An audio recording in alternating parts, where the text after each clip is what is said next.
Hey, deserving listeners, I thought I would answer some patron emails. This email comes from Middle Tier Anonymous patron. She says, can the passing of an abusive relative be enough to cure body dysmorphia and pathological low self-esteem? Can the passing of an abusive relative be enough to cure body dysmorphia and pathologically low self-esteem? I have always had body dysmorphia. It is extreme to the point where I look in the mirror and I will see this wrinkled, obese, troll-looking person. It has been this way since I was a little girl, but it got significantly worse in adulthood. For reference, I am 32 now. About 6 weeks ago, my father passed away. He was an addict, and when I was young, he would go back and forth between being a decent father and being abusive to me. I am conflicted because ever since his funeral, it's like my body dysmorphia has gone completely. I don't understand it.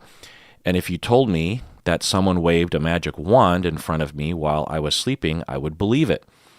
My fundamental understanding used to be that I was a disgusting creature who was unintelligent and a bad person. Now, I feel so confident. When I catch my reflection in the mirror, I double check because I feel like I'm seeing someone else, somebody very attractive and accomplished and worthy of life. I like to write, and when I read something I've written, I feel proud of it, and I want to show it off now. How has my self-esteem changed so much in just from the loss of someone I've been estranged from for 15 years? Any advice or thoughts are appreciated. End of email. Yeah, I've heard this before. It's rare, but it does happen.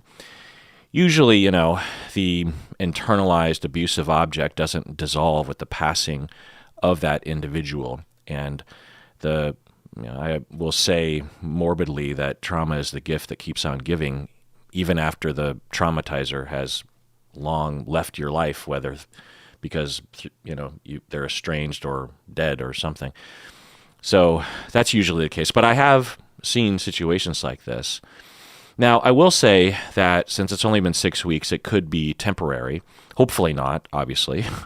But sometimes loss and losses like this can affect us in profound ways. Completely reworking our assumptions and the givens that we operate from, like who we are and how much worth we have. And sometimes those changes can be temporary. Or another way to put it is that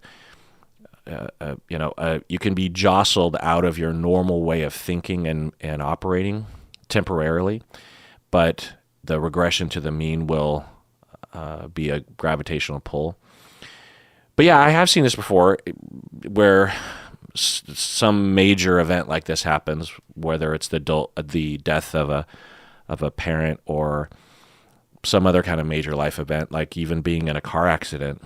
And afterward, the individual will say, I don't know why, but I no longer have this psychological issue that I've been suffering from forever. And I've tried medication and I've tried therapy and I've tried all sorts of things, and it never went away until this thing happened, which doesn't make a lot of sense, right? I mean, this makes more sense than a car accident, right? Because it's the death of potentially the person that made you have this problem to begin with, I mean, you didn't say that directly, but it sounded like a good candidate for at least some of the factors, some of the major factors. And, you could see this in a number of ways if it is long-term. One, you could see it like with his death, he's no longer here anymore to put you down. Like the witch is dead, you're free. And your psychology feels that way about it. Just like, hey, the evil person that I've been constantly trying to get them to love me is gone. Or the person that makes me feel like shit all the time is no longer here in this plane of existence. One way of looking at body dysmorphia, and this is true for many, is that it doesn't have to do with direct traumas regarding shaming you for how you looked, but had much more to do with a more fundamental aspect of attachment and existence, which is, am I here? Am I lovable? Do I matter? And that was not given to you enough. You weren't given enough information, enough experience and love and attunement as a young child to be able to answer that question without seriously wondering if you are indeed not worth it. And then from that worthlessness assumption, schema, you manifested that in body dysmorphia, in maybe even, not actually hallucinating, but kind of hallucinating when you look into the mirror, And now that the individual that made you feel that way is gone, another way of looking at it is that you had a fantasy of him no longer existing for a long time. Not murder, but that you just wished that he just didn't exist. It wouldn't be unusual, or it wouldn't be strange for a child to have that thought when they're going through those experiences. And now that he's gone, maybe your mind is free to do other things and think other things and believe other things. Another way to look at it is that with this loss, everything was thrown into question, and some assumptions are now obsolete. Like some people suddenly realizing that they want a divorce, or they want to quit their job, or they want to finally sail the world because they've always wanted to do that and they've been putting it off. But now that there's been this major life event, it just throws all that into question. Just like, why have I been dealing with this shit? Why am I in this loveless marriage? Why have I not pursued that career that I always wanted to do? Why am I dealing with this group of friends that makes me feel bad? I've always thought that maybe I shouldn't be dealing with it, but now that this major change is, sort of like as a metaphor or slightly analogous, is that when you're moving, you really look at the things that are in your house and you evaluate, why do I have this thing? Why am I carrying around this box of old books that I will never read? It's just been hanging over my head, this clutter box. I'm just going to get rid of it. You could have gotten rid of that box at any time and had the benefit psychologically and square foot-wise, like you'd have extra space for other things. At the very least, it wouldn't be hanging over your head. You could have benefited from that at any time, but it takes a major event like moving to really look at, because everything is thrown into question when you move. Plus, moving things requires you to actually put hands on it, and it's annoying, right? It's so much easier to be like, I don't want to have to worry about where I'm going to put this thing in the new house. That's going to be it's too much effort. So it's easier to just let it go, So your dad dying could have caused you to have something like that. It's just like, wait, what am I doing here? And what are the assumptions I'm operating from? Just on an automatic tape reel that keeps playing in my personality. And another way of looking at it is that you had been healing and changing for years, but the change hadn't reached a critical mass. And then your father died, and this was the final straw. It was a significant final straw, but this is what broke the camel's back, or whatever sort of analogy you want to use. It sounds cruel to use a camel's back as an analogy there, but I know PETA puts out these announcements of changing these idioms, instead of two birds with one stone. I think I listen to a podcast, TBTL, where they talk about this sometimes. It's like two birds with one scone. I don't know if they made it up or PETA made it up, but it's more humane to the animal. Instead of beating a dead horse, there's some other kind of phrase. And so the final straw that broke the camel's back, maybe it would be like the final straw that broke the board or something, the piece of wood. I don't know. So, but point is that You might have been healing and changing for years. I don't know your situation, anonymous middle tier patron, but given the fact that you've been listening to this podcast for a while, it could indicate that you've been on a lot of people who listen to the pod. It'd be hard to listen to this podcast without at least attending somewhat to one psychological healing. I would imagine that would be true. So I'm going to go with that and also assume and maybe hope that you've been on a long journey of healing. The way you talk, it seems likely. And so it's possible that you have, you didn't see any noticeable changes in your body dysmorphia and your low self-esteem, but you had been working. In fact, this is a well-known phenomenon in therapy, and I've seen it many times, that people will be working really hard in therapy for years on maybe this very issue, these issues that you're bringing up. And there's a lot of self-awareness, there's a lot of trauma recovery, there's a lot of positive boundaries and assertiveness.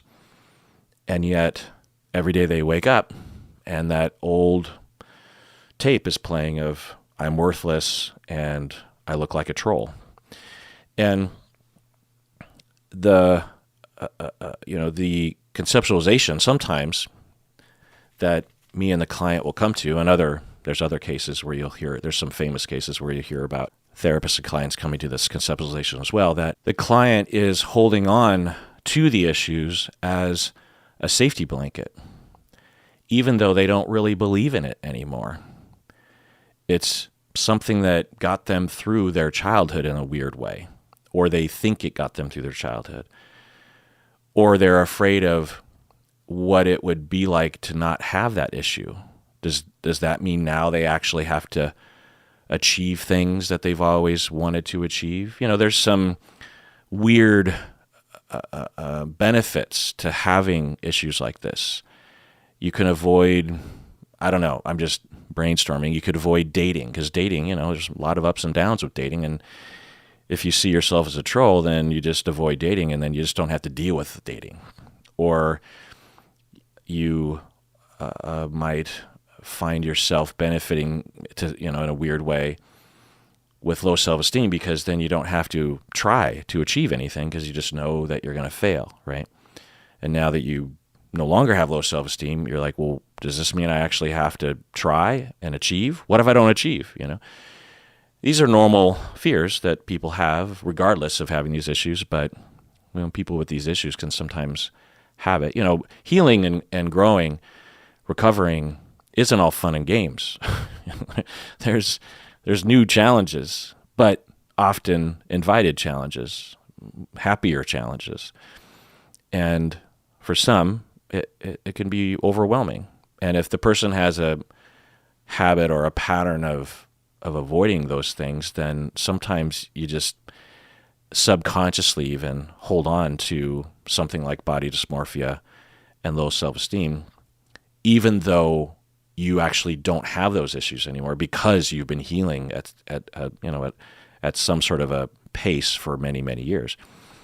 And then it just takes your father dying to finally just throw everything into question, and you can just finally let go of those things. So I don't know. I really hope that they do stay away, because you so deserve to not be saddled with that bullshit. It's just so bullshit that you look at yourself and you see yourself that way, and that you think of yourself as not having worth. It's just inherently wrong and unjust and bullshit. All right, let's take a break. All right, this next email is from middle tier anonymous patron from Texas. She says, "Hi, Dr. Honda. I'm asking this question anonymously because I have a lot of shame around this topic. I am currently in my mid-20s, and I want to be a mother someday. However, I have this gnawing fear about my child being severely mentally or physically handicapped. I fear that if this happens, I will have to worry about them for the rest of my life and have to think about who will take care of them when I pass away. I wouldn't be able to have any more children potentially. And this hypothetical child will require all of my time and attention. I fear that my relationship would suffer, and I would have to pay less attention to my job and outside passions. I fear that I would see my child, who I know I would still love, but I would see them as a burden and not know what to do with my life.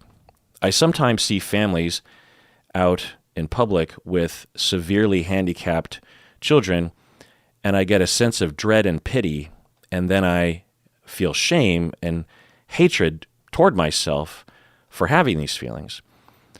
It also doesn't help that there are Reddit threads asking parents of these types of children and if they regret having them, and they will sometimes say that they do regret having children at all. My dad grew up with a severely schizophrenic brother, and I have seen the effects it had on him and his family.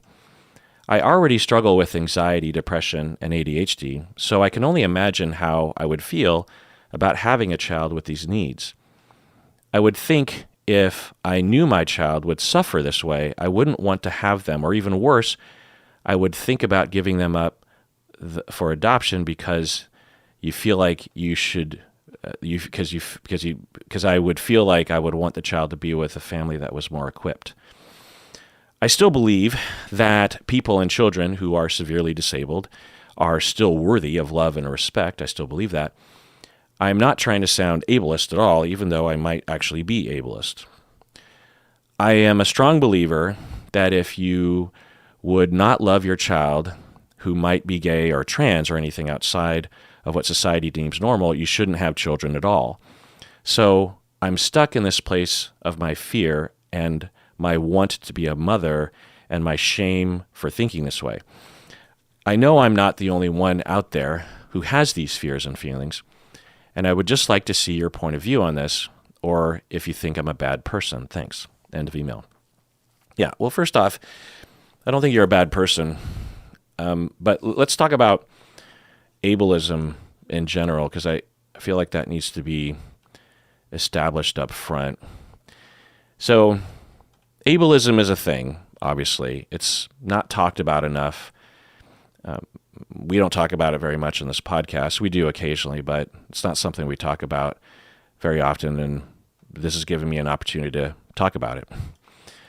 So what is ableism? Well, it's similar to other isms, racisms, sexism, that ableism refers to, things like discrimination or prejudice or bias or hatred or mistreatment, unfair treatment of people with disabilities. In history there are current problems, but so things just off the top of my head from my own history of observing what's been going around me. Like I remember, and there's thousands of examples I can come up with, but a notable one was that when I was in college in maybe 1990 at the University of Washington, there was this major thoroughfare for students. I think the number of students at the University of Washington in Seattle is something like 80,000 students, or I don't know, it's tens of thousands of students, and at least back then it was. I don't know. It's probably a lot more now because they have they have other campuses like in Bothell and Tacoma, I think, and other places. But the main campus at the time, it was tens of thousands of students, and the vast majority of them are going to class, during normal hours, Monday through Friday from 8 to 5, that kind of thing.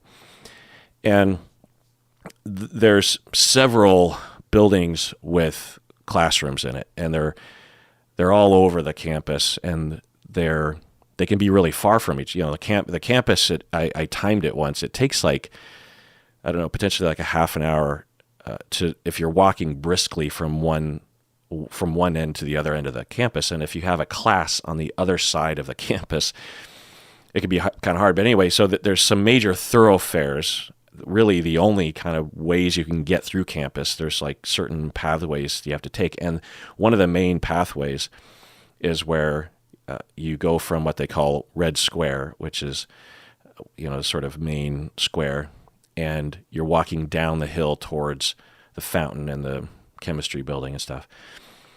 You're walking by the astronomy building, which is where I took a lot of classes. And on that path, because it was built this is part of the old University of Washington campus, they built this for the World's Fair in the 1800s when things were different and they didn't have regulations about accommodations, ramps for people in wheelchairs.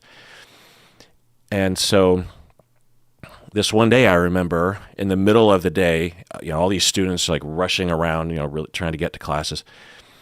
And there was this line of people in their wheelchairs that were blocking this main pathway. And by pathway, it's almost like it's the size of like a large street, but there's just this funnel of students, and they blocked the entire walkway because there's no ramp. It was just stairs, right? And I didn't know this until this protest, and then there was some reporting in the Daily, for example, the campus newspaper, that alerted us all to the fact that there was no ramp anywhere. So if a student in a wheelchair wanted to go anywhere on that side of the campus, they couldn't get there. They would, I don't know what they did. Maybe they would have to get in a van or something and have them drive to it. That's ridiculous. Just the amount of money that the University of Washington has and had, like, install a goddamn ramp. What's wrong with you? And that's just people in wheelchairs. There's a lot of people that can't go up and down stairs. So, like if you have a walker, for example, that kind of thing. So it was a worthy protest. It was very inconvenient for me and all the other students that were couldn't get to our next class, but it was good. It was a good protest because it raised awareness. And I don't know the full kind of flow chart of time, but eventually there were ramps, and maybe there wouldn't have been if they hadn't done that. So, and you just got to figure that they had already asked the university and were getting either refusals or red tape or something. But anyway, so that happens all over the place, and of course, outside the United States, there are some countries I've heard from people where they don't have those regulations at all. Now, there are many countries that have better accommodations than the United States, of course, but there are some countries where there's none.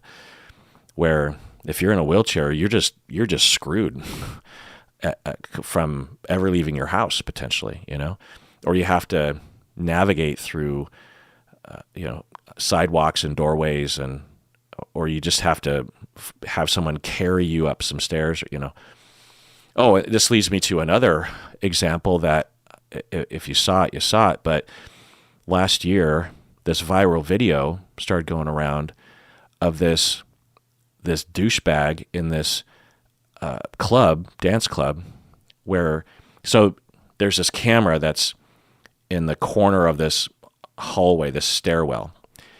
And on one side of the camera view, you can see the dance floor and the DJ. And the other side of the camera view is a stairwell, that pretty tight stairwell, pretty long stairway that's going down, I think, to the bathrooms. And I'm trying to remember the exact sequence, but there was a customer of the club, a young woman in a wheelchair that wanted to go to the bathroom, but she couldn't make it down the stairs because there was no ramp. And I don't remember exactly what happened, so I'm heading into some weird territory in this zone of the story. I think someone might have actually carried her down the stairs, and she had to leave her wheelchair at the top of the stairs. A pretty narrow stairway, and a lot of people coming up and down. It's a crowded club, like on a weekend night, late at night.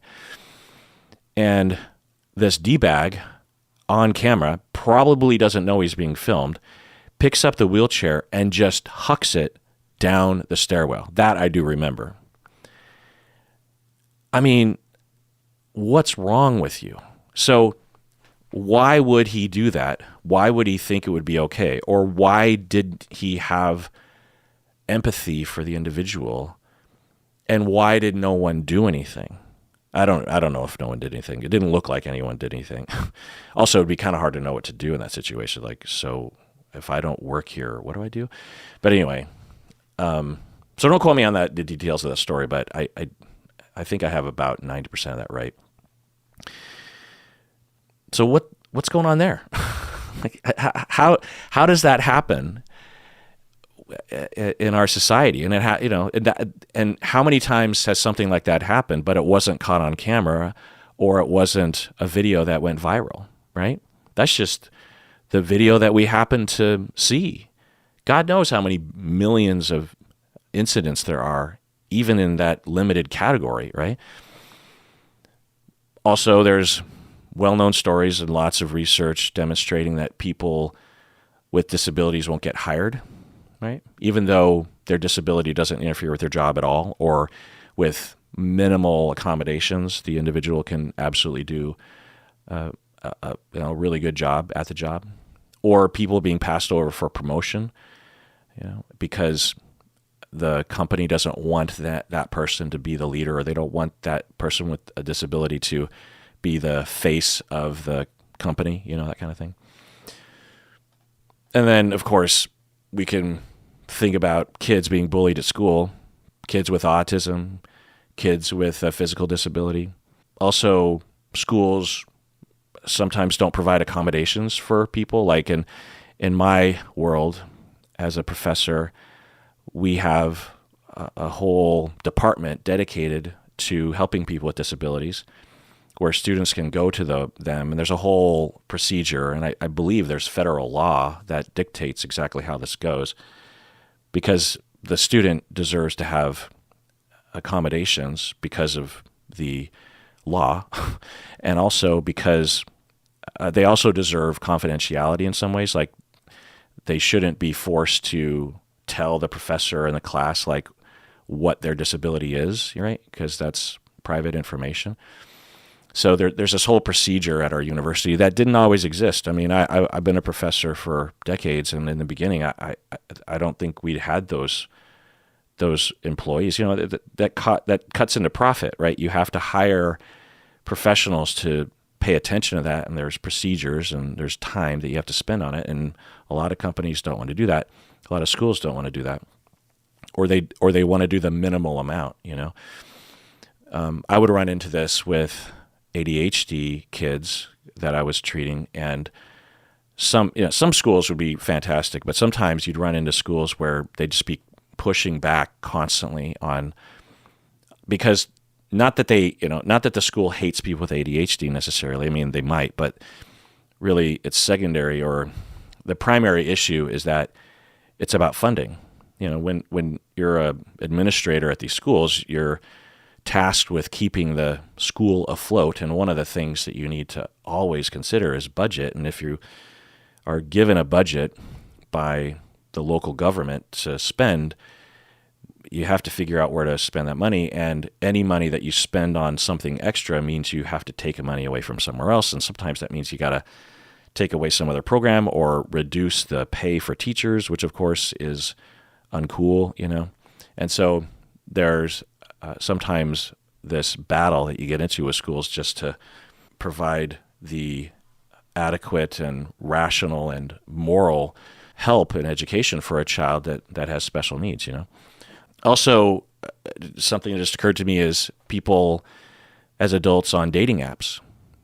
I don't know, but I'm going to take a guess and say that research has or would show that people with disabilities are discriminated against, for no reason, just because they have a disability, and just because of the prejudice and the hatred and the misinformation. Also, think about all the microaggressions that people are subjected to with disabilities, particularly if they're more visible, right? Like if you're in a wheelchair, for example, people staring or pointing or looking the other way, or treating you like you're a child when you're not a child. You're a grown adult. And then all the movies. I actually wrote down some movies that I can think of that, it's a well-known trope that if you want a villain to be really scary, then you give them some sort of disability, often a physical disability. And when you really just look at the popular villains that we have, you start to, some of it, like Darth Vader, for example. I don't think we would think of Darth Vader as having a disability, right? We wouldn't say like, that's not core to the identity of Darth Vader. But looked at it from a certain angle, it absolutely is. He lost 3 of his limbs, and he was burned terribly, and apparently injured his lungs in some way because he needs some sort of apparatus to breathe. And he's a villain. Now, is that stigmatizing? I don't know. But there are more obvious examples of stigmatizing, like with Split, the movie Split, and that Shyamalan movie. I've talked about this before, but the villain has dissociative identity disorder, and it's like a lot of the movie is representing dissociative identity disorder very well, and could be argued that it's actually reducing stigma at times. But then, of course, at the end of the movie, the individual with dissociative identity disorder, well, really throughout the movie, he's truly evil because he's like abducting teenage girls and torturing them, But at the end of the movie, he comes out as one of his alters is a monster, literally a supernatural monster. and in so many times, if you added up all the different obvious, like Gollum, for example, dissociative identity disorder. I don't blame J.R.R. Tolkien. I love Tolkien. If you want to know what I Stacy, when she's drifting off to sleep at night, she will watch Friends on, I think on Nickelodeon. It's just like on every night is a Friends marathon. I think by day it's SpongeBob and by night it's Friends. Literally, I think it's just, that's all maybe it's just like one of the Nickelodeon channels, but, and I'm always telling her that on one of the streaming services that we're paying for, you can watch Friends without commercials and in good in high definition, and you don't even have to click a button because once you press one, it just auto plays the next one. So, but she always just watches this channel, which has less to do with watching the show and more to do with just like winding down. Well, for me, what I watch when I'm winding down are Lord of the Rings videos on YouTube where they go deep into the lore. Like In Deep Geek is one.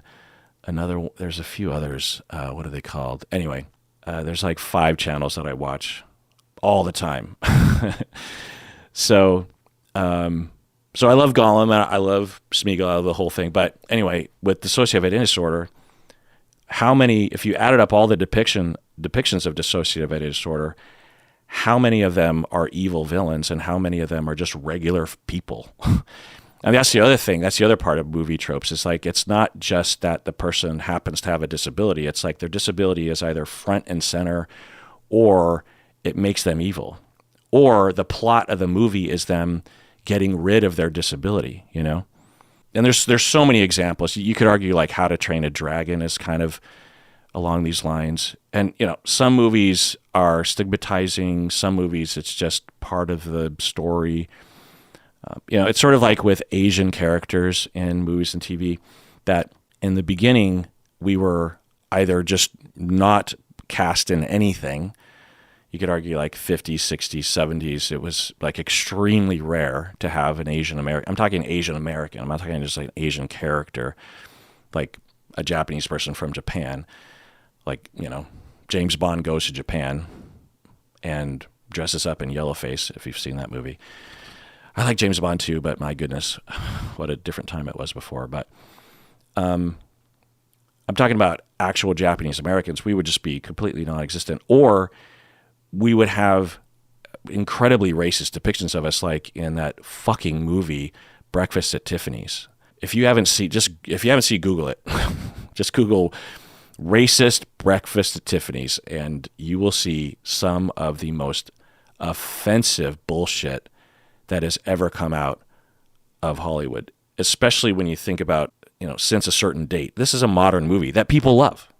There are people that have posters of this movie in their room, and I'm just like, how How? No. It's not even that good of a movie. But now, I can appreciate Audrey, is it Audrey Hepburn?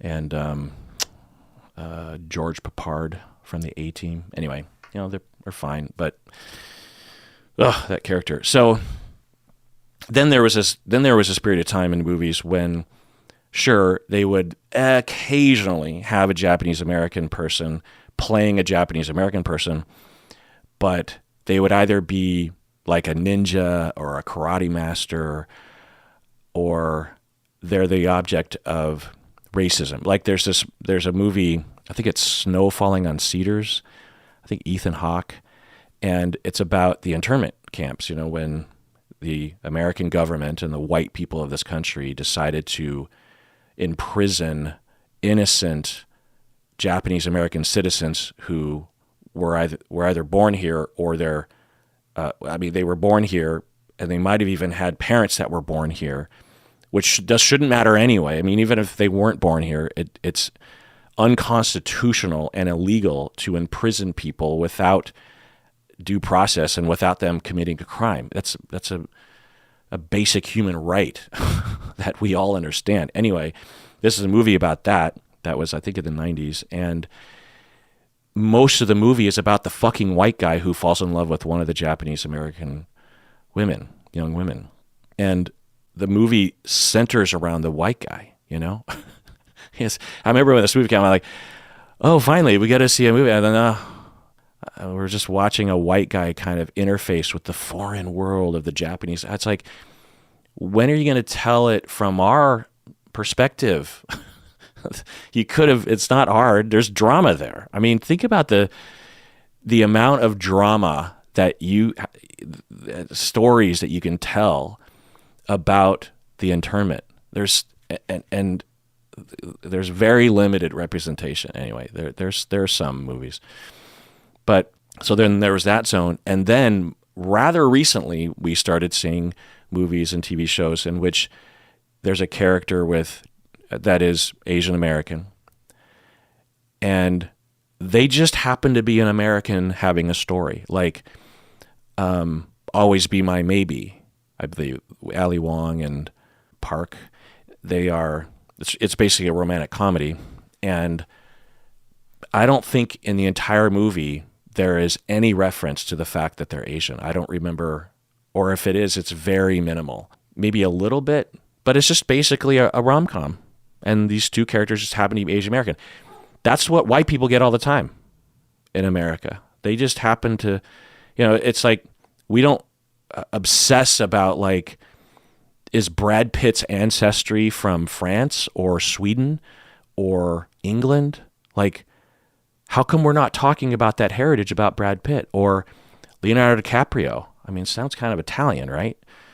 Why aren't we constantly focusing? It's like, these characters just get to have a story as an American person. Well, there are thousands or the millions and millions of just Americans who happen to be of Asian descent, and there are so few stories that we get because of prejudice, and disabled people with disabilities have it way worse than Asian Americans do.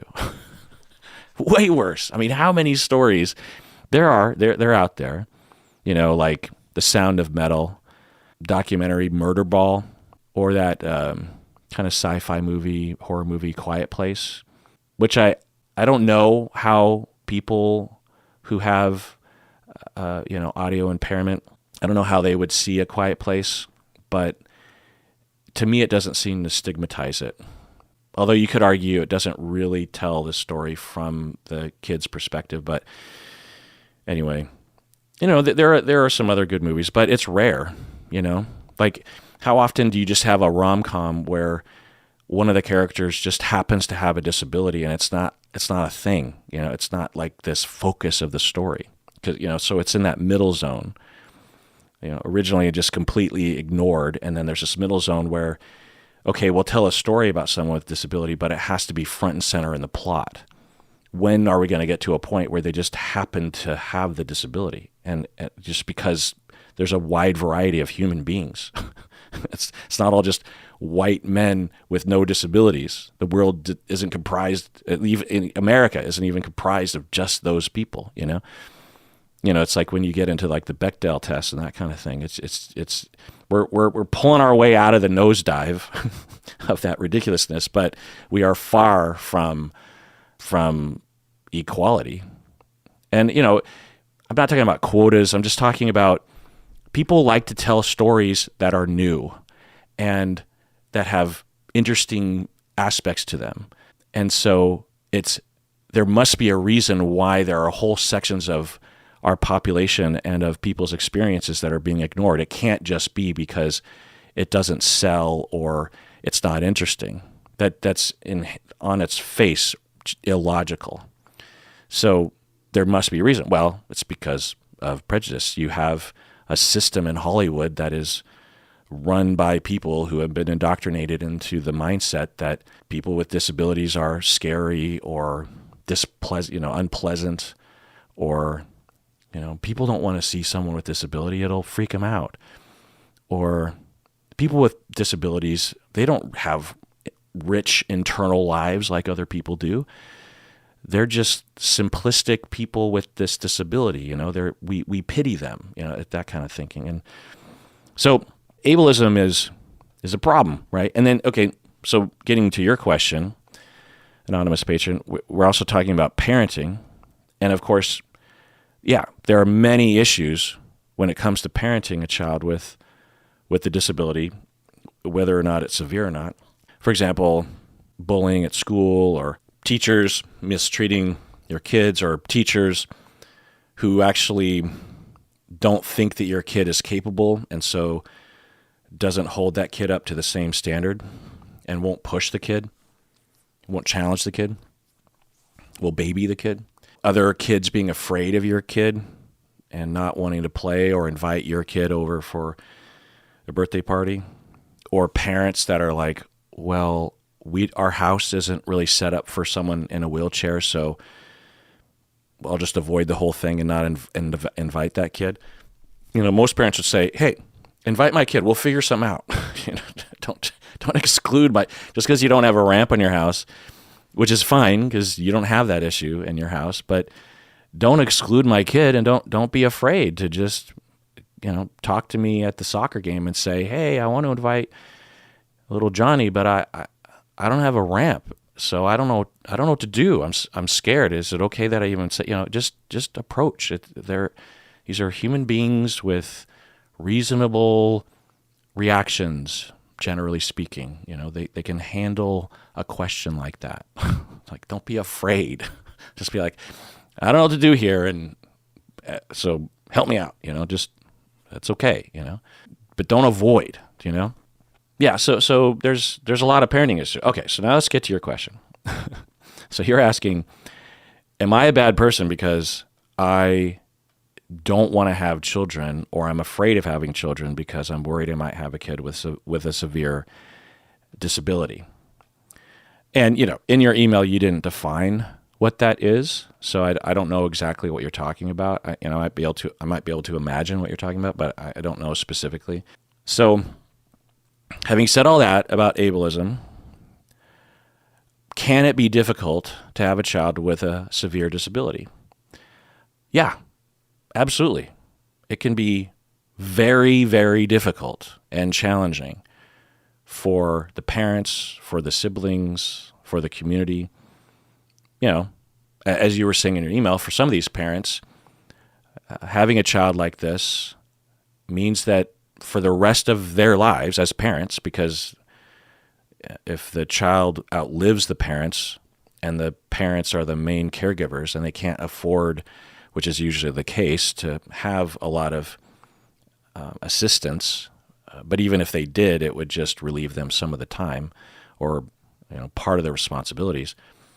Taking care of a child like this can be a 24/7 job, which is normal when a child is 0 to 5, right? That's normal for any kid, but that 24/7 can last literally the rest of your life. If you're 25 years old when you have a child, say the average lifespan, you die around 80 years of age. For the next 55 years of your life, you are constantly taking care of this child. You're feeding the child. You're bathing the child. You're trying to entertain the child, even when the child is 40 years old, that kind of thing.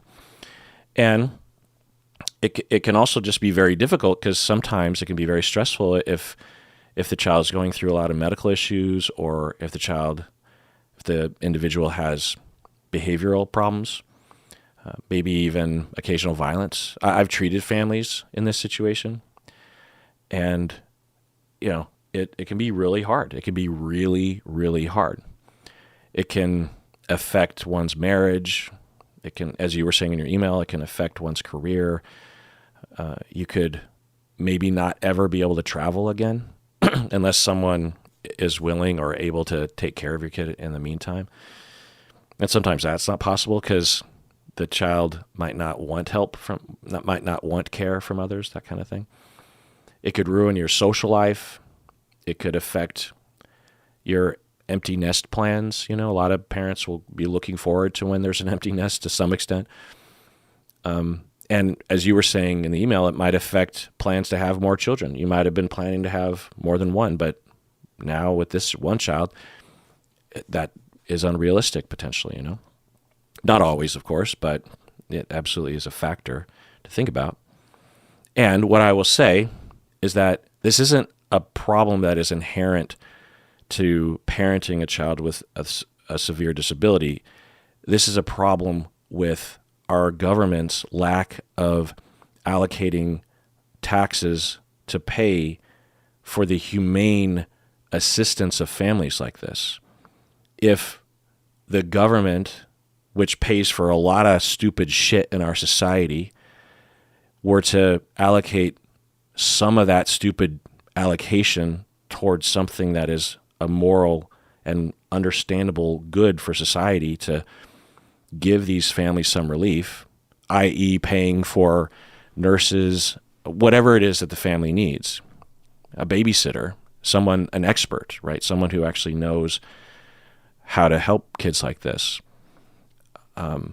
tutors, this sort of thing, therapists, people that, whatever it is, we're using a wide category, severe disability. What do we mean by that? But whatever it is that the family needs, they're not going to be able to afford it. It's too expensive, and insurance isn't going to cover it. So that's where the government comes in. In the same way that when your house burns down or your house is on fire, it's unreasonable to expect that you and your neighbors have the ability to put out the fire. So what do?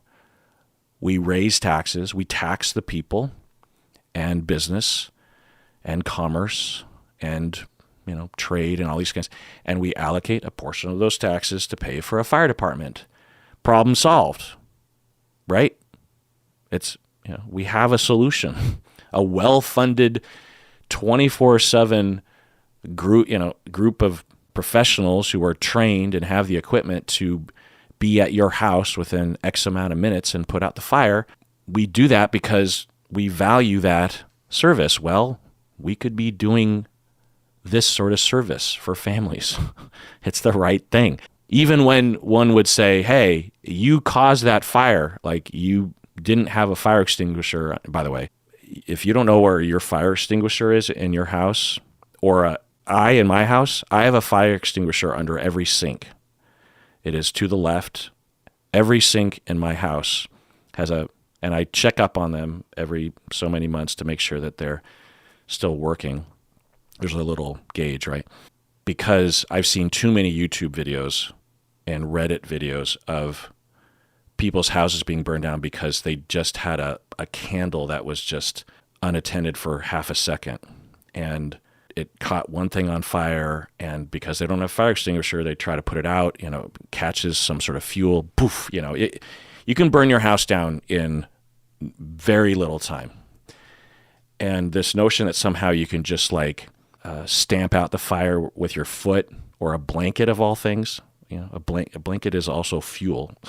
So, it depends on how big the flame is, right? But anyway, fire extinguisher tends to work a lot better. or a blanket fire, and understand like different kinds of fire. So, and if you want to be educated on this, all you got to do is call your local fire department, and they will have people to educate you on all the specifics to tell you exactly what to buy.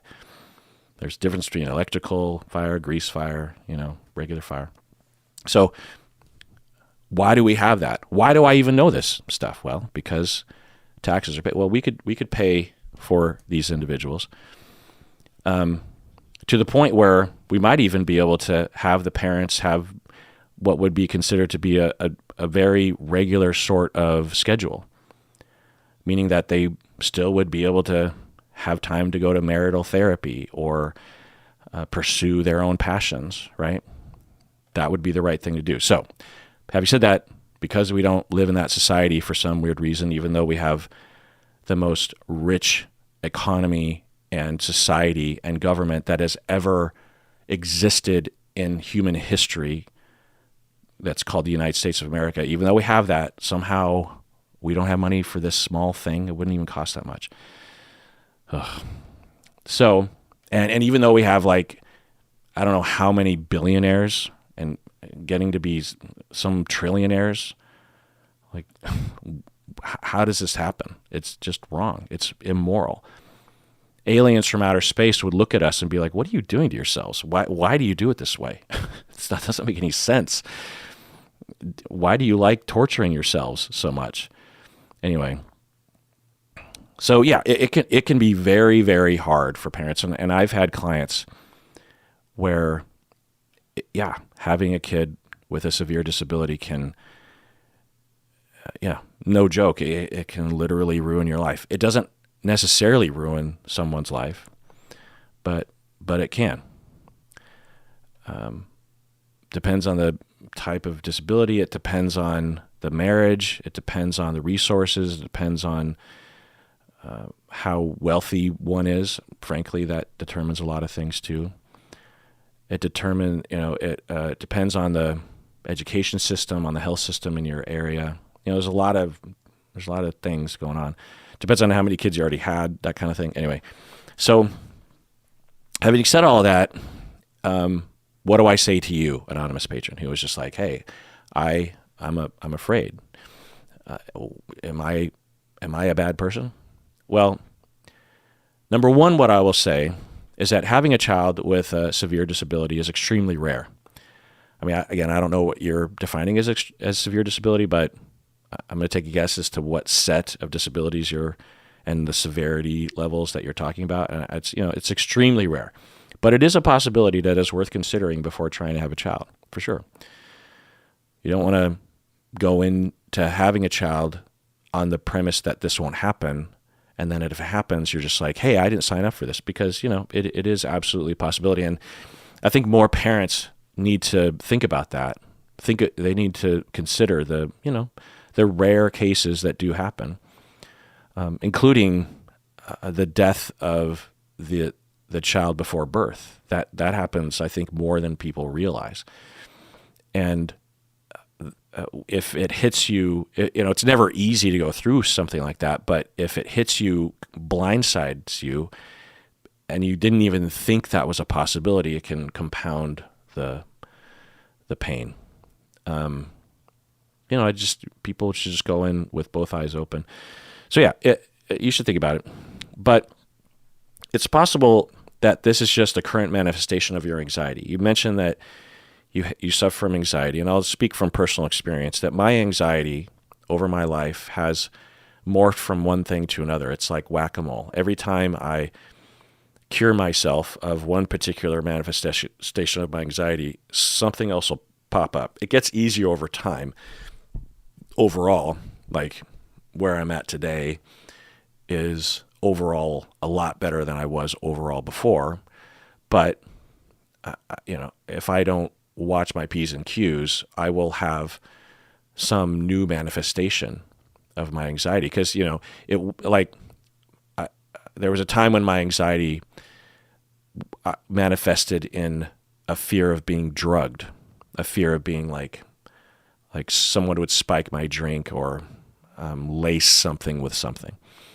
And I worried that I I had a really bad experience with substances when I was young, and it was horrific. It was a truly life-altering, horrible experience. And after that, I worried that something would happen that would lead to that happening again. So I avoided certain drugs. 1, 2, I worried that people would somehow, drug me either accidentally or on purpose. And so I was paranoid about that, and I would have panic attacks around it. Well, when I became a therapist, I attacked that anxiety and cured myself of that anxiety. But then the anxiety just popped up somewhere else, where I was terrified to get in an elevator, and I was worried about being trapped in the elevator. And then I managed to get sort of control of that. Then I was terrified to be on an airplane. Then I cured myself of that.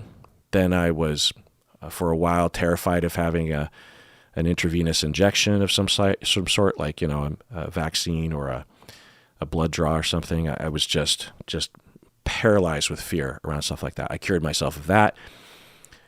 Yeah, and it would take sometimes years and years to cure myself. It's a whole thing. And so it just kept popping up.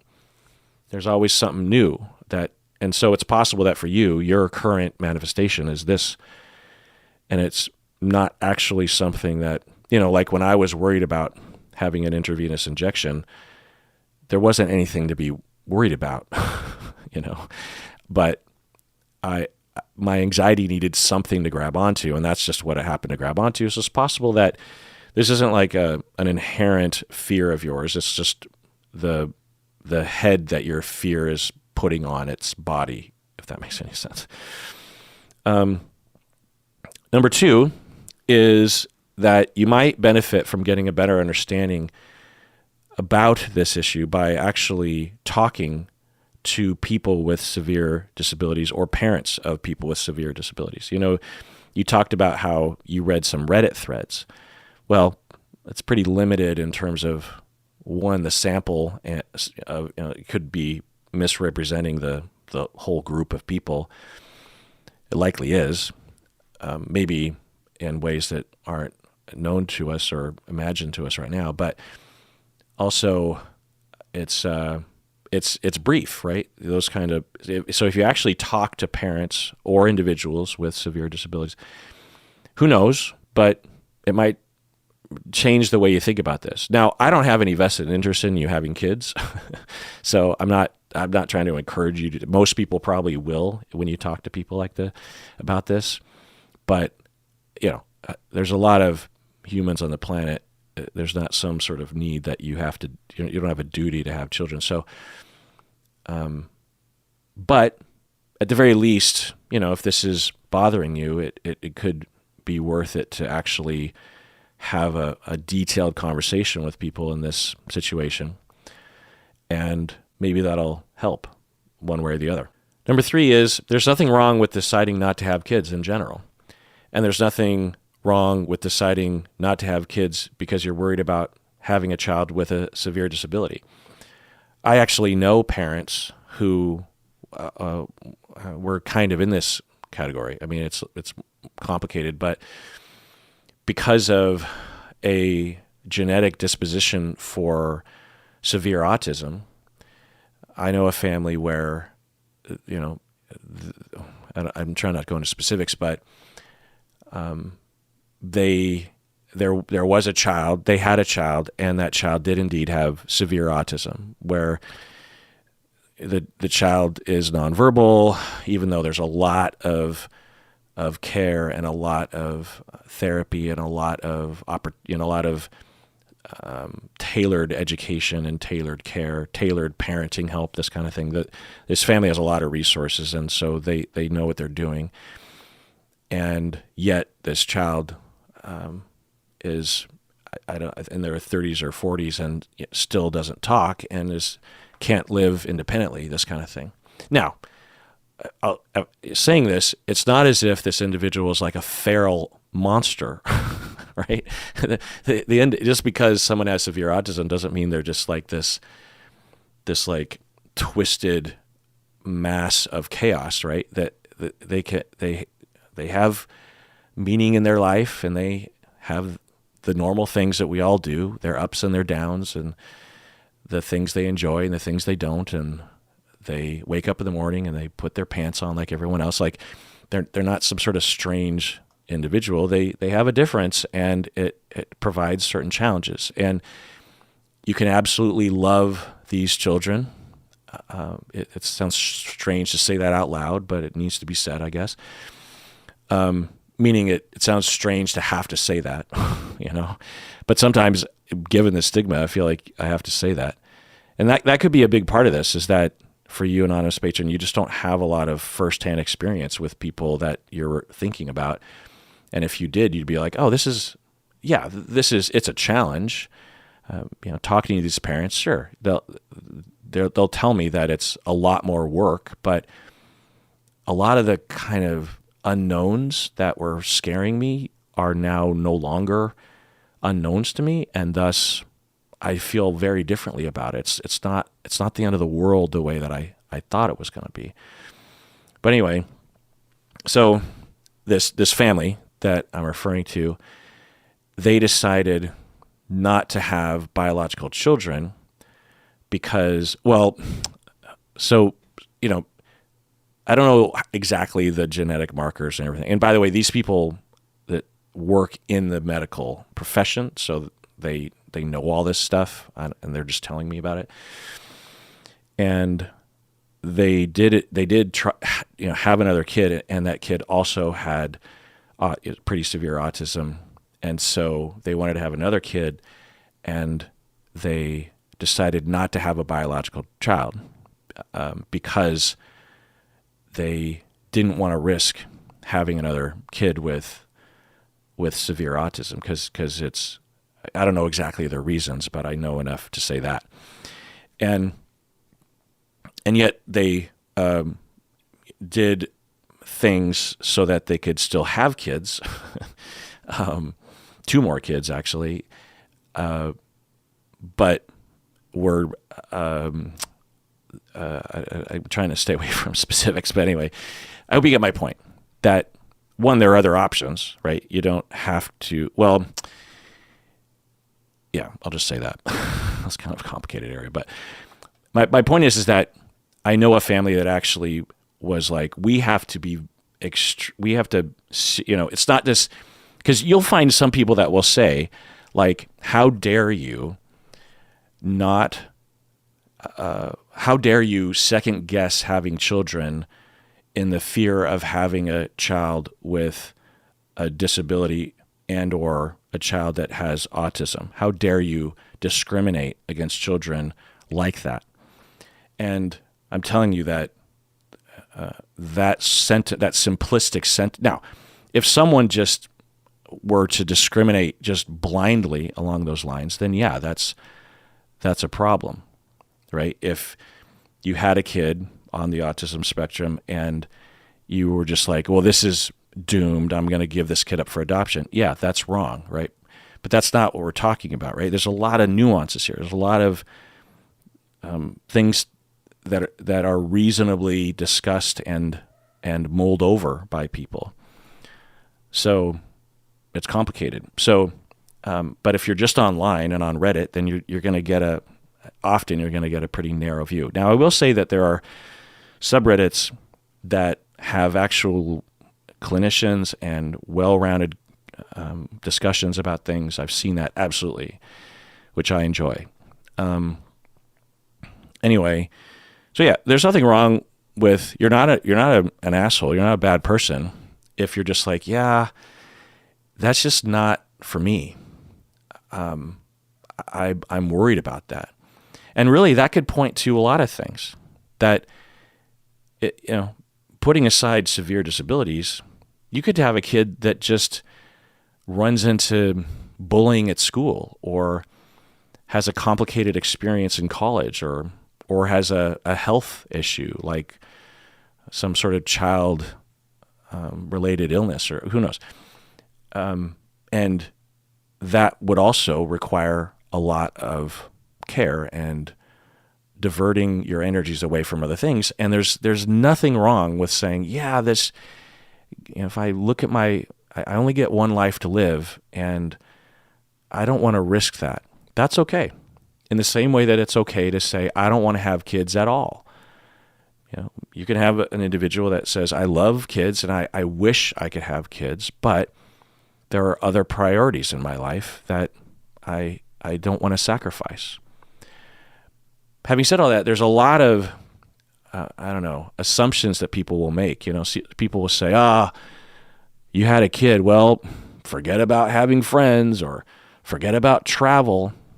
And it's just simply not true. There are plenty of families that it's not easy necessarily, but who said travel was easy anyway, or having friends was easy anyway? But having children does not negate those possibilities. It can add another factor that makes it a little bit more difficult, but with some pre-planning and some alterations to things that you can change, you can have potentially more friends. You can potentially travel more. It's not as if your life is over when you have kids. It's not as if, even if you had a kid with a severe disability, it doesn't mean those things. It doesn't have to mean those things. So that's what I'll say. And the last thing I'll say is that it'll be hard to find nuanced conversations about this unless you talk to parents in this situation or people in this situation. Those might be the only folks where you're going to hear a more well-rounded discussion around this, because you talk to the general public, because of the stigma and the prejudice and the oppression and the marginalization and the denial of these people even existing.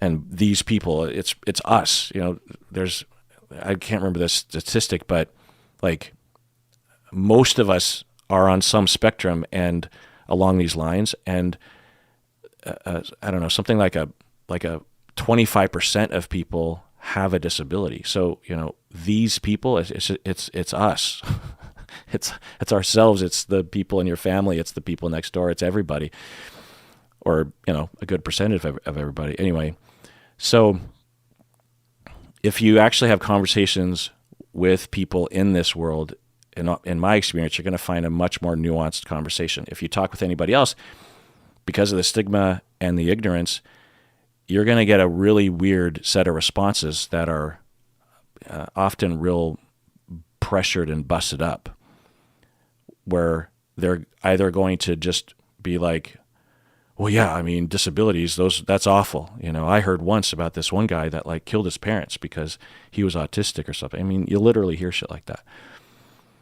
Or you'll get this other side where they'll be like, how dare you be ableist? And you actually talk to people like families, and they might talk about ableism for sure, but they're not going to just jump down your throat for raising this question the way that I think you've either experienced or you are worried you're going to experience. And I would worry if you just posted on Twitter this question. God knows what kind of response. I don't know. Maybe there is a robust, nuanced sphere of conversation on the internet. I'm going to take a guess and say that there's not. So, if you're wanting to explore it more, which I think would be worthy, then, that's the path that I would take. All right, let's take a break. All right, we're back from the break. Let's do an OPP. These are patrons that became patrons all the way back in mid-2021, and I want to thank them so much for being a patron and also staying a patron, because that's always kind of the key. I mean, if you can just afford being a patron for a little bit of time, that is so wonderful. And if you can become a patron and stay a patron for a really long time, like years, then I can truly relax and sleep well at night. Because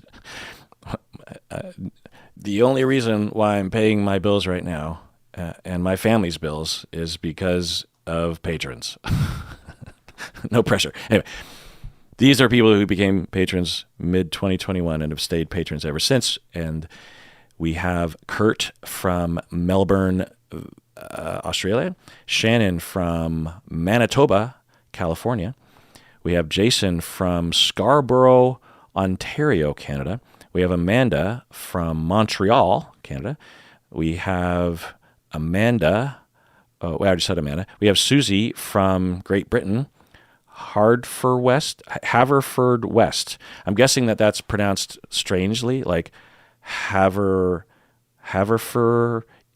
Haverest. Anyway, because, like Worcester. Anyway, Monica from Warsaw, Poland. Morgan from Castro Valley, California. Devon from Las Vegas, Nevada. Mikey from Waterford, Michigan. Danielle from Bozeman, Montana. Ryan from Federalsburg, Maryland. Chandel from Tucson, Arizona. Elizabeth from Chicago. Jessica from San Jose. Suzanne from Mesa, California. Anne Marie from Minneapolis. Sheena from Woodinville, Washington. Jay from East Wenatchee, Washington. Akua from New York, New York. Alina from Bristol, Tennessee. Cameron from Placentia, California. Jasmine from Irving, Texas. Melanie from Portland, Oregon. Karina from Anaheim Hills, California. Gypsy from Irvine, California. Hope from Hillsboro, Oregon. And Trisha from Anchorage, Alaska. Thank you so much for becoming a patron and staying a patron through thick and thin. Truly, you are awesome.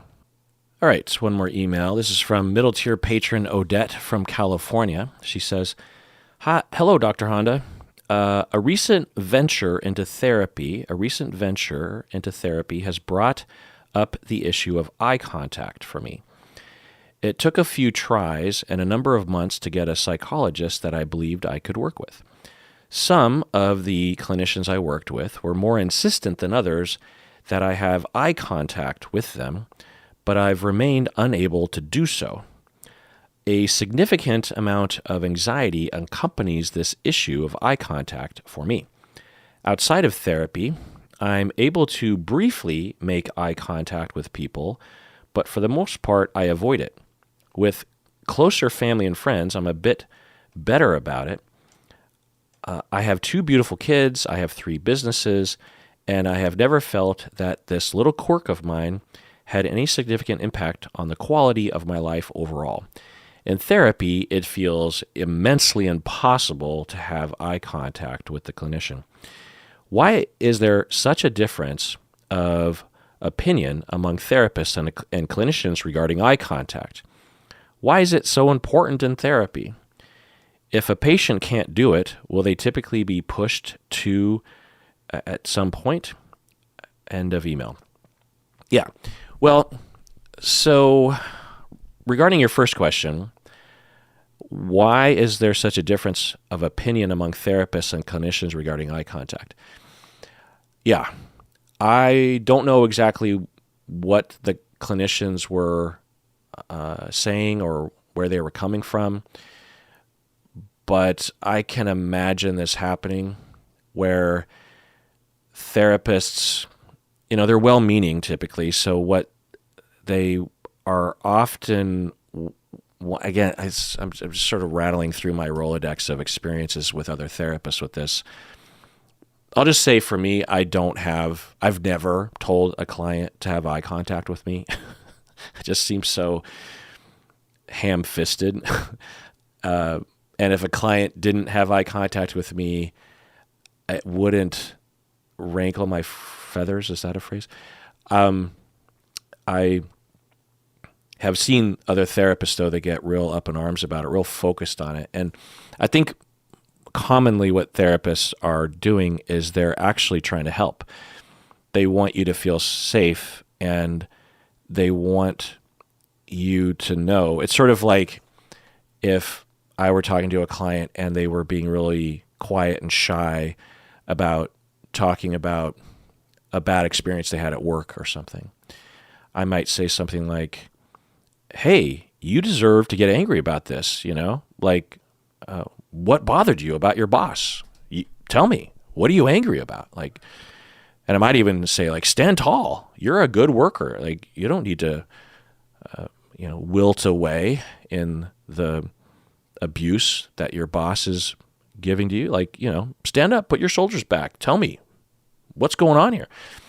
that's not a common, that's not very, I mean, I probably have never done that specifically, but maybe something like that with a client once every 6 months or something. But I could see a therapist saying, hey, like you deserve to be able to be seen, and you deserve to have a close relationship. And so, how about like, I'm here, look at me. Or I don't know. It sounds a little funny when I say that out loud, but I imagine that's probably a good portion.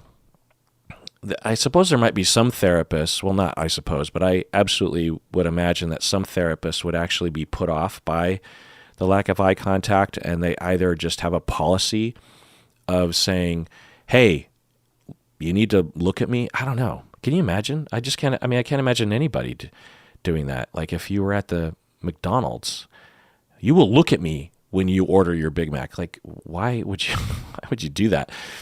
But I imagine that some therapists would feel put off by it and insulted by it, and would either just lean into that, or they have countertransference around it and feel rejected or hurt or inadequate or something, and they are just coming up with a clinical excuse to attack you. I'm surprised, actually, kind of, now that I think about it, that you've had so many therapists, because it sounds like it sounds like you've had at least 3, and I think you're telling me that most, if not all of them, addressed the lack of eye contact. I would find that I would like I said, I would never do that. I would note it. I would absolutely notice if a client sat down on my couch and I didn't have eye contact with them. Now, with online therapy, which is so prevalent now, that's not an issue because you can't have eye contact with current technology. So maybe that'll help if you do that. Anyway, so I think, probably most of them are well-meaning. I'm sure there's some sort of justification that I can't really think of because it's not really my thing. There are people who really swim in these waters with regards to eye contact and body language and stuff, but I don't. I mean, I note it and I subconsciously and consciously evaluate it, but I'm not trying to get people to change. I've had some notable clients who probably never looked at me in the eye, even though I treated them for months, if not years. And yeah, that's noticeable when they don't look at you, but I don't force them to look at me. I assume there's a reason, and the reasons are varied. There's a lot of different, you're not asking this because from the email, you're saying, I'm cool with the fact that I don't like eye contact and my life is going fine. So I don't need to change this aspect of myself, and I'm not going to therapy for that. And that's totally fine. Absolutely. Having said that, there are some possibilities, if I might speculate.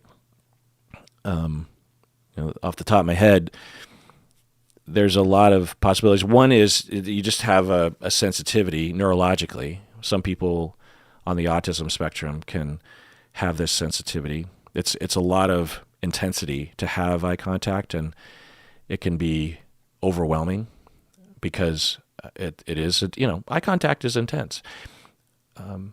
Just, try having eye contact with even someone that you trust completely. Try having just straight on eye contact with them for a very, very long time, unbroken eye contact. It can be hard. It's intense. There's a lot of vulnerability. There's a lot of ignoring what else is going on around you. So I'm just throwing out possibilities. For some people, they want to be able to survey their surroundings because they grew up in a situation in which that was necessary. That's another possibility. Another possibility is that eye contact could be associated with some very dangerous and harmful situations for you. Abuse. Someone could have had a lot of eye contact with you while they attacked you, that kind of thing. Some people were just socialized that way.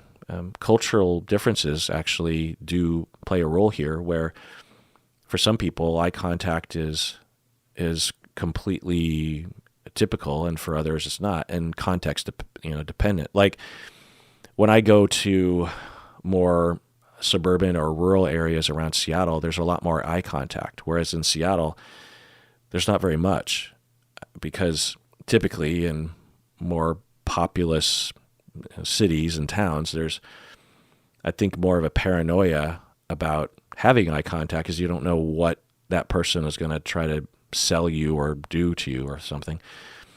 It's probably overblown, the anxiety. And also, you just come into contact with so many more people. If you had eye contact with everyone that you saw as you're taking the bus downtown, it would take too long. There's eventually you just have to say, yeah, there's just a lot of people, and I'm just going to focus on what I'm focusing on. And even different towns will have different amounts of, so, it could be a cultural thing. It could be some sort of social anxiety, some kind of anxiety about being seen, maybe, or someone seeing you. Yeah, that's what I said. You could have an anxiety about someone knowing you well. That could be a worry that you're having. But again, if you don't see it as a problem, it's not inherently a problem. It doesn't impose on anyone's rights. It doesn't harm anyone that you don't have eye contact. So you don't have to change it if you don't think it's a problem. And then you ask, why is it so important in therapy? What I would say is it's not at all important in therapy in the least. And then you said, if a patient can't have eye contact, will they typically be pushed to do it at some point? No, I already answered that question. No. I think you might have just run across a small set of people that just have a thing about that. But I don't know any therapist that would confront you on that. It's particularly it sounds like you were trying out therapists, meaning that you just had either one or a couple sessions with a bunch of clinicians. So it's bizarre to me that if that is the case, that you even had one clinician bring it up, let alone several clinicians bring it up. That's just weird to me. So you're totally fine, Odette, to just say to it the next time a therapist says that, you're free to just say, hey, I have a thing with eye contact and I don't really consider it to be a problem. Maybe it has something to do with something, but I don't want to have to change this aspect of myself. And if that's not going to work, then I guess we're not made for each other. But if this therapy is going to work, then you're just going to have to deal with the fact that I just don't have a lot of eye contact. I don't know what it is. It just is. And I don't care to explore it because I don't really think of it as a problem. Now, it is notable that you say you have a significant amount of anxiety about it. I don't know what that means. That could mean that there's nothing necessarily to work on. Like you don't have, it's sort of like a child that was born in the past United States and they're left-handed and they have a lot of anxiety about using their right hand in school because it's harder for them. That's an imposition of society on that person. So it might be anxiety along those lines, but it also could be anxiety about something that's going on for you, something about being seen, something about being harmed, and absolutely worthy of exploration. Now, you might find that even after you find something and explore it and heal and recover, that you still don't like eye contact. Umberto, for example, your issue kind of reminds me of something that he has, which we've speculated as to where it comes from. He actually doesn't like to be touched. He likes to be touched, but it's under, like, one way it manifests is he doesn't like to hug, really. And I'm a hugger. So when I've known him for years and years, and every time I saw him, I would always hug him.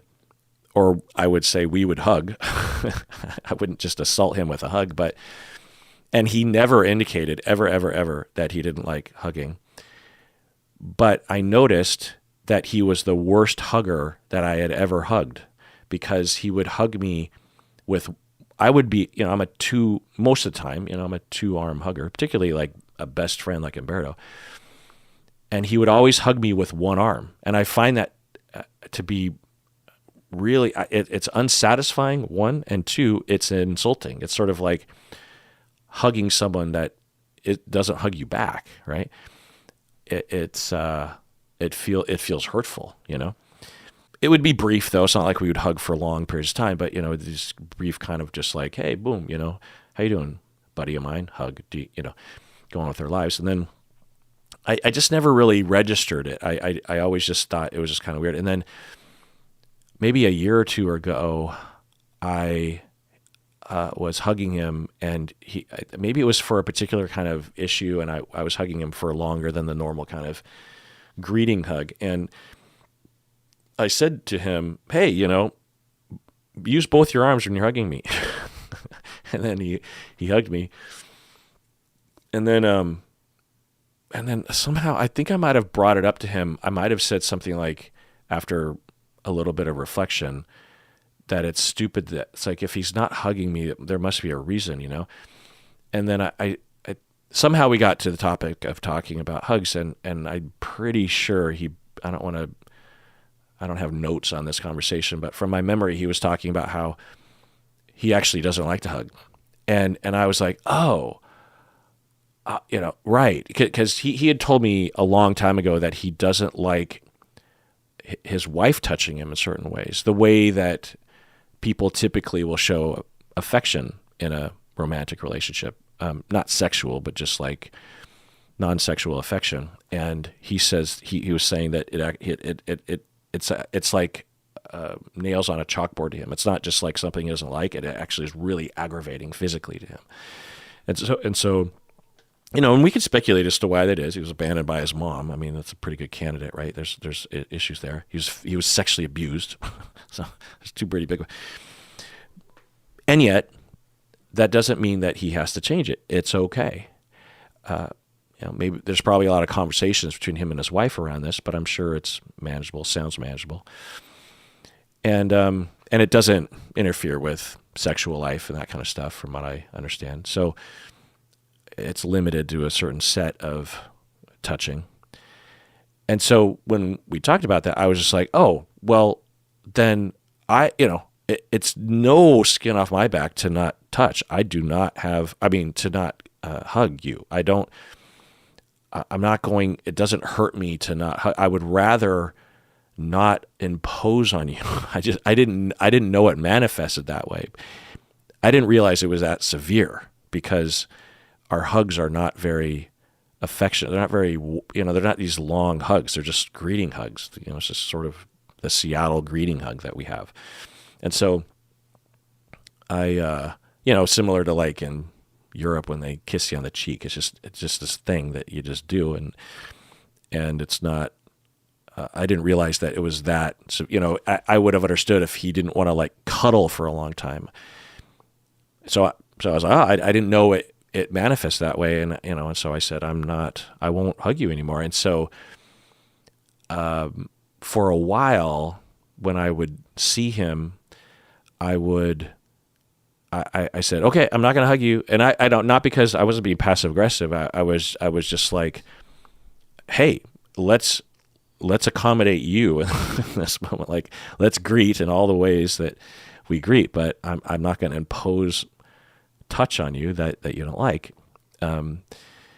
Given Umberto's issues, it's hard for him to allow others to accommodate for him. And so he sort of like, no, I'm going to hug you. And he gave me this big hug. He did that kind of for a bit. And I was just like, no, like I'm fine. And I'm not saying fine, then don't hug me. I'm literally, it's not an issue for me. And I'd rather have you comfortable and we can greet in all the other ways.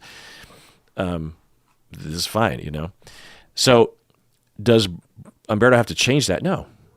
He's been through a lot of therapy, and he's done a lot of healing and a lot of thinking about this, I think primarily with his wife. And it hasn't changed in this way, and that's okay. And eye contact is the same thing. As long as everyone understands, you might even get used to saying, Odette, you might get used to saying to people, look, I don't know exactly why. I've explored this a lot, but I don't really like eye contact. So when we're talking and I'm not looking into your eyes, it's not because I don't like you, or I'm thinking about something else, or I am trying to avoid you, or I'm not talking to you, or I'm not empathizing with you. I have all the normal empathy and all the normal interest in you, but for whatever reason, and again, I've explored it a lot, I just don't really like eye contact very much. I hope that's okay with you. I would hope that most people would be like, oh, okay. It's in the absence of knowing that people might start making up stories, and then they might react in ways that you won't appreciate, So maybe you have just a little a caveat when you're talking to people. Anyway. All right. Well, that does it for that episode. Interesting topics. Thanks for your interesting emails, patrons, and everyone out there. Please take care of yourself because you deserve it. You really, really do.